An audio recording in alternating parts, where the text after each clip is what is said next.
전 분야에서 부실이 신림역 무차별 칼부림 사건 규칙을 위반한 학생을 방치하는 우리 정부는 반카르텔 정부입니다.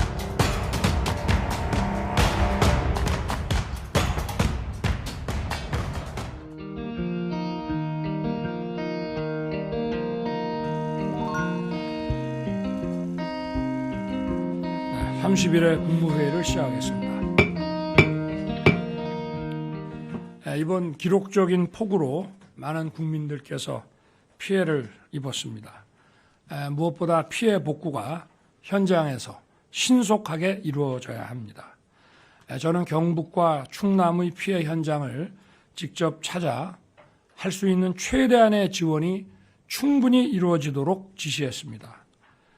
그간 주택 파손의 경우 지원금은 실제 건축비에 턱없이 부족하고 농축산물 피해 지원금은 모종이나 송아지 가격의 절반에 불과했습니다.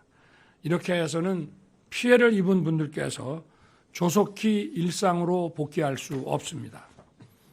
우리가 건전재정 기조를 유지하는 이유는 국민들께서 어려움을 겪을 때 신속하고 충분하게 지원하기 위한 것입니다.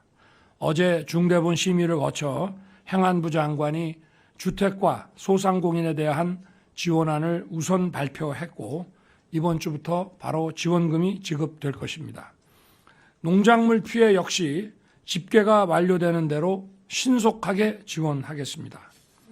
장마가 끝났다고 긴장을 놓아서는 안 됩니다. 재난 대응 역량을 신속하게 정비해야 합니다. 중앙재난안전대책본부장인 행안부 장관이 이번 수해로 드러난 문제가 재발하지 않도록 총력을 기울여주기 바랍니다. 환경부 장관은 추가적인 집중호우와 태풍에 대비해 하천을 철저히 점검하고 향후 하천 관리에 필요한 예산을 충분히 확보해서 같은 문제가 재발하지 않도록 대비해 주시기 바랍니다. 최근 전 세계적으로 전례 없는 이상기후 양상을 보이고 있습니다. 민간, 정부, 당의 긴밀한 협조하에 기후변화에 대응하는 국가 재난관리 체계를 원점에서 재검토하고 개편 방안을 마련해 주기 바랍니다. 폭염이 연일 기승을 부리고 있습니다. 관계부처는 야외에서 근무하는 분들과 고령자, 쪽방촌 거주자들이 폭염으로 인한 피해를 입지 않도록 보호 대책을 이행하고 점검하는 데 만전을 기해 주기 바랍니다. 폭염에 선제적으로 대응하기 위해 올해에는 5월부터 지방자치단체에 폭염 대책비를 교부하고 신속한 집행을 요구한 바 있습니다. 어려운 분들의 전기요금 부담 절감을 위해 월 4만 5천 원의 에너지 바우처를 지급하고 경로당에 월 12만 5천 원의 냉방비를 지원하고 있습니다. 그리고 무더위 쉼터 운영, 전력 수급 관리 등에도 문제가 없는지 철저하게 점검해 줄 것을 당부합니다. 지난주 정부는 73개 복지사업의 기준이 되는 기준 중위 소득을 역대 최고인 6.09% 인상했습니다. 가장 어려운 분들께 지원하는 생계급여 지원 대상도 7년 만에 확대했습니다. 지난 정부에서 생계급여는 5년간 합쳐서 20만 원이 인상된 반면 이번 조치로 내년 한 해만 올해 대비 13.16% 21만 3천 원이 인상된 것입니다. 지원 대상 역시 10만 명이 새롭게 포함되었습니다. 우리 정부가 건전재정 기조 아래 이권 카르텔 사업, 선거 매표용 선심성 포퓰리즘 사업들을 과감하게 구조 조정하는 것 역시 어려운 분들을 더욱 두텁게 지원해 나가기 위한 것입니다. 복지사업 지원 기준과 대상이 대폭 확대되는 만큼 관계부처와 지자체는 위기가구를 빈틈없이 발굴하고 지원함으로써 취약계층 보호에 더욱 힘써주기 바랍니다. 최근 국토교통부와 LH공사가 LH 발주 아파트에 무량판 공법 지하 주차장에 대한 전면적인 안전점검에 들어갔습니다. 그 결과 드러난 무량판 공사의 부실 시공에 관해 많은 국민들께서 크게 우려하고 계십니다. 안전은 돈보다 중요한 것입니다. 관계기관은 무량판 공법으로 시공한 우리나라 모든 아파트 지하 주차장에 대해 전수조사를 조속히 추진하기 바랍니다. 안전에 문제 있으면 즉시 안전보강 조치를 시행하고 또 입주민들과 협의하여 필요한 추가 조치를 실시하기 바랍니다. 이번 사례에서 보듯이 설계, 시공, 감리 전 분야에서 부실이 드러났습니다. 지금 현재 입주민이 거주하고 있는 아파트의 무량판 공법 지하 주차장은 모두 우리 정부 출범 전에 설계 오류, 부실 시공, 부실 감리가 이루어졌습니다.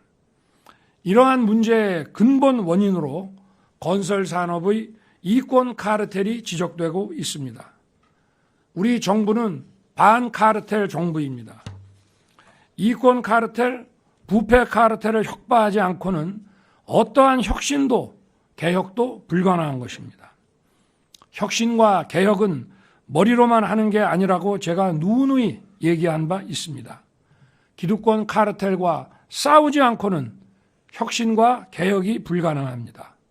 특히 국민 안전을 도외시한 이권 카르텔은 반드시 깨부수어야 합니다. 관계부처는 고질적인 건설 산업의 잘못된 관행을 바로잡을 수 있는 방안을 마련하고 아울러 법령에 위반한 사항에 대해서는 엄정한 행정 및 사법적 제재가 이루어지도록 해야 합니다. 신림역 무차별 칼부림 사건 등 강력 범죄로 국민의 안전이 위협받고 있습니다. 흉악 범죄에 대해서는 철저한 수사와 이에 상응하는 강력한 처벌이 신속하게 이루어지도록 해야 합니다. 특히 피해자들이 범죄자의 출소 이후 보복을 걱정하지 않도록 보복 범죄에 대해서는 초강경 대응하고 모방 범죄 시도는 신속한 수사로 미연에 방지해야 할 것입니다. 사이코패스 범죄, 반사회적 성향에 따른 묻지마식 범죄를 예방하기 위한 근본적 방안이 필요합니다. 법무부 등 관계 부처는 이러한 범죄에 대한 국민 불안을 해소할 수 있도록 조속히 대책을 마련하고 보건복지부는 정신건강에 관한 새로운 인프라 도입과 예산 반영을 적극 추진해 주기 바랍니다. 학교 현장에서 교권이 침해되는 사례들이 잇따르고 있습니다. 인권을 위한다는 명목으로 규칙과 질서 유지를 위한 법 집행을 못하게 막으면 오히려 국민의 인권이 침해됩니다. 마찬가지로 교육 현장에서 교권이 확립되지 않으면 학생의 인권도 공허한 얘기가 되고 맙니다. 교권은 학교의 규칙을 제대로 지키게 하는 것이고 교권이 확립되지 않으면 다른 학생의 인권도 학습권도 절대 보장될 수 없습니다. 학생 인권을 이유로 해서 규칙을 위반한 학생을 방치하는 것은 인권을 이유로 사회 질서를 해치는 범법 행위를 방치하는 것과 다를 바 없습니다. 저는 대선 과정에서부터 교권 확립을 강조했고 국정과제로 채택했으며 관련 법령의 개정도 지난 6월 말 마무리한 바 있습니다. 교육부는 당장 올해 2학기부터 학교 현장에 적용될 고시를 제정하기 바랍니다. 또 국회에 계류 중인 아동학대처벌법, 교원지휘법 등 교권 관련 법안도 신속하게 논의가 진행되기를 바랍니다. 교육부는 지난 주말 폭염에도 불구하고 광화문에 모여 교권 확립을 외친 수만 명 교사들의 목소리를 깊이 새겨주기 바랍니다. 감사합니다.